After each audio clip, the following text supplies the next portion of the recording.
विश्व में भगवान के दर्शन कैसे कर सकते हैं, विराट में उस अणु को कैसे देखा जा सकता है, उस सूक्ष्म तत्व को, उस अमूर्त को मूर्त जगत में कैसे देखा जा सकता है। तो वहाँ भगवान के विश्व स्वरूप की बड़ी सुंदर चर्चा है। वहाँ बताया गया है कि किस तरह से इस विश्व को आप देखें और इसमें भगवान के दर्शन करें। हम लोग ये समझ सकें कि जीवन देने वाला परमात्मा जो सब जगह व्यापक है, उसको समझने के लिए आप सृष्टि को देखना शुरू करें। विज्ञान इसी तरह से देखता है। विज्ञान देखता है कि इस संसार में जो कुछ भी है, नियम है, इसके जो रूल रेगुलेशन है, उन सब को हम जो है डिस्कवर करें, उसको उद्घाटित करें, खोजें उस चीज़ को कि क्या कुछ इस संसार में है। तो गुरुत्वाकर्षण का सिद्धांत, वो थ्योरी ग्रेविटेशन की थी तो पहले भी।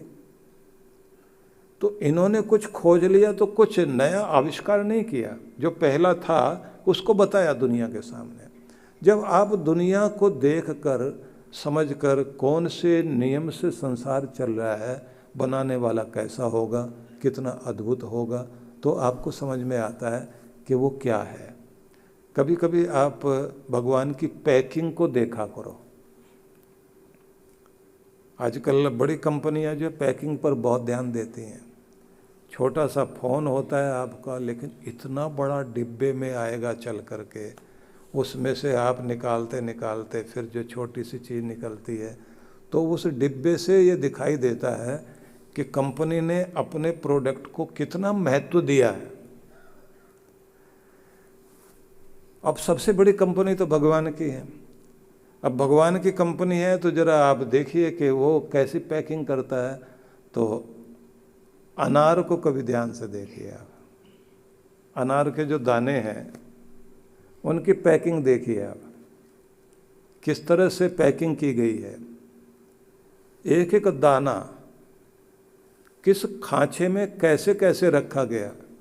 अब मज़े की बात यह है कि जिस अनार का दाना जो तैयार किया, जिसमें जूस भरा हुआ, रस भरा हुआ है, उसमें भी वो ट्रांसपेरेंट ऐसा कुछ लगाया गया है कि जूस दिखाई देता है, रस भरा हुआ दिखाई देता है, और उसमें जो बीज है वो भी दिखाई देता है मुस्कराता हुआ। चाइनीज लोग जो है वो सबसे ज़्यादा समृद्धि का जो पेड़ मानते हैं वो अनार को मानते हैं। उनके यहाँ जब पूजा होती है तो अनार के जो ऊपर की चोटी होती है उस पर सोने की कलगी लगाते हैं वो।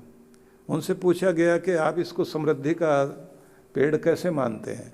बोले कभी अनार को खोल के देखना, वो मुस्कराता हुआ हंसता हुआ नज़र आता है, और अनार के फल को बाहर से देखना, उसकी कलगी भी लगी हुई आती दिखाई देती है कि मुकुट प्रकृति ने, कुदरत ने पहले इसको मुकुट पहना रखा है, तो दिखाई देता है कि यही है राजा।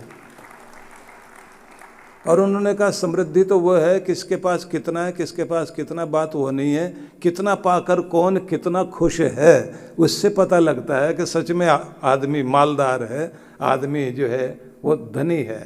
कि बस समझ लीजिए कि जिसके पास खुशी है, जो आनंदित है, जो संतुष्ट है, उससे बढ़कर अमीर दुनिया में कोई भी नहीं है। अनार को खोल के देखिए, हंसता मुस्कराता नजर आता है।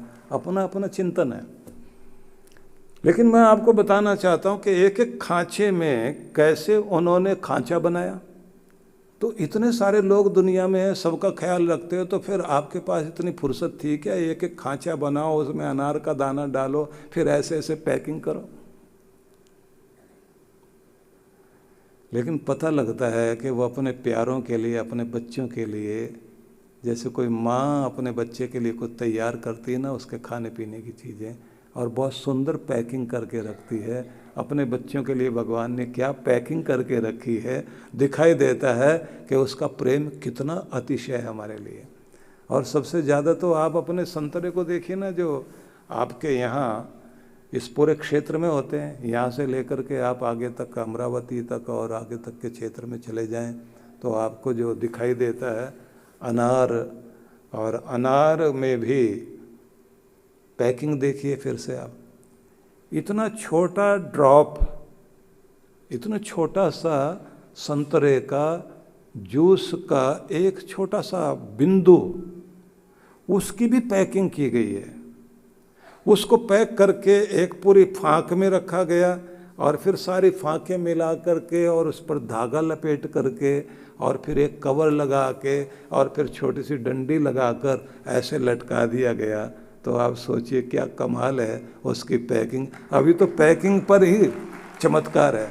उसका हलवा केले के रूप में है, पैक करके रखा हुआ है, और उसके बेसन के लड्डू जो है चीकू के रूप में देख लीजिए आप, बिल्कुल जैसे आपके बेसन के लड्डू होते हैं ऐसे ही हैं।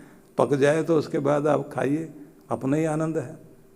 कितनी तरह की सुगंध है, आदमी की अपनी औकात कितनी है। 4 सुगंध के बाद तो आगे वो जो है ना उसके लिए गड़बड़ हो जाती। 5वीं सुगंध उसके सामने रख दी जाए तो फिर उसको सारी स्मेल एक जैसी, सारी फ्रेगरेंस एक जैसी महसूस होने लग जाती है।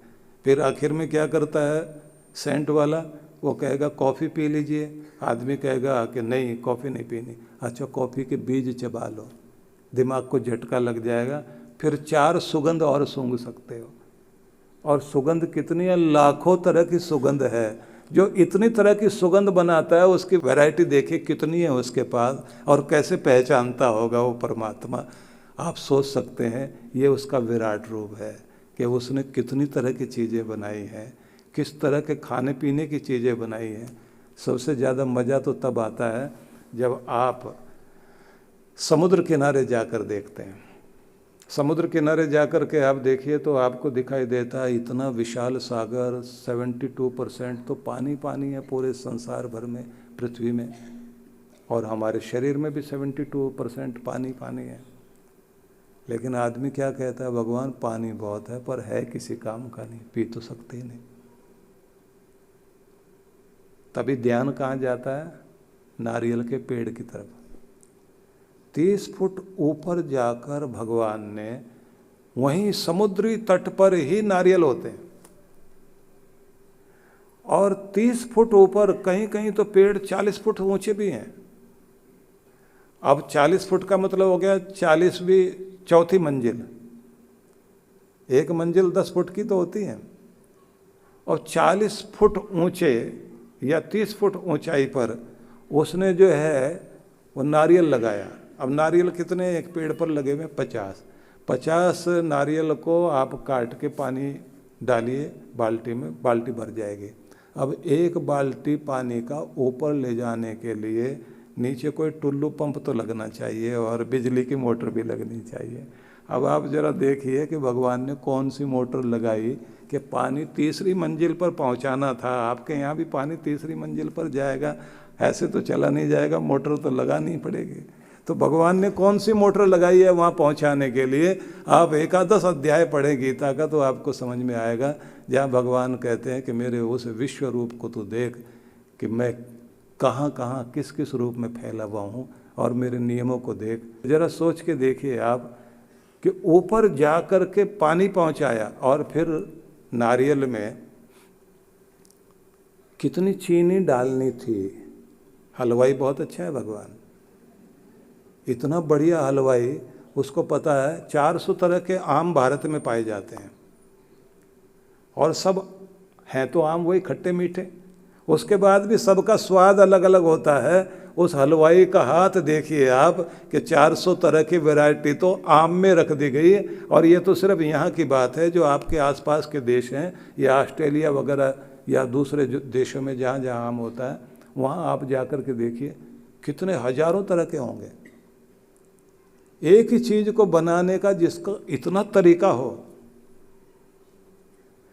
कितना सदा हुआ हाथ है, कितनी खटाई डालनी है, कितनी मिठास डालनी है, कितना कैसे स्वाद उसका बनाए रखना, और कैसे उसकी सुगंध बनाए रखनी है, और कैसे उसको आकार देना है।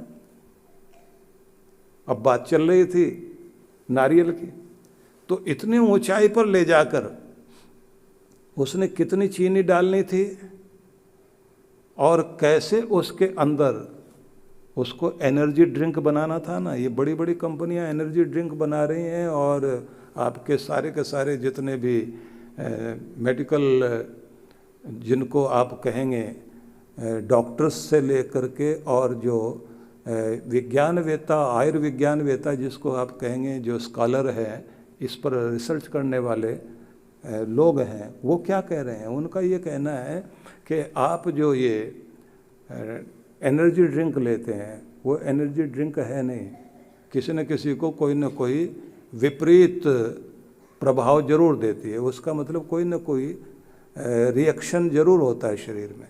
लेकिन आपका नारियल, डॉक्टर हमेशा यही कहेगा पेट खराब है या वीकनेस है तो जरूर ये कहेंगे आप कुछ नहीं तो नारियल पानी जरूर पी लीजिए।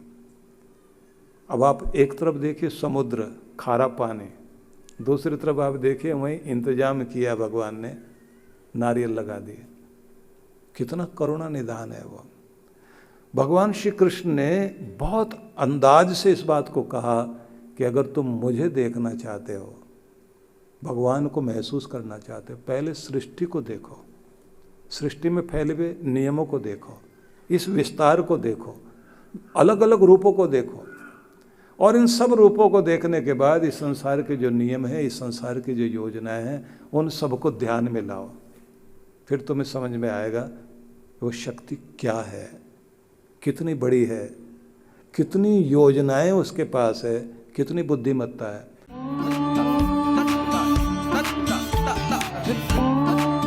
शिवरात्रि वाले दिन एक बहुत बड़ा आयोजन यहाँ होने वाला है।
कर्पूरगौरम करुणावतारम संसारसारम भुजगेन्द्रहारम सदा वसंतम हृदयारविंदे भवम भवानी सहितं नमामि।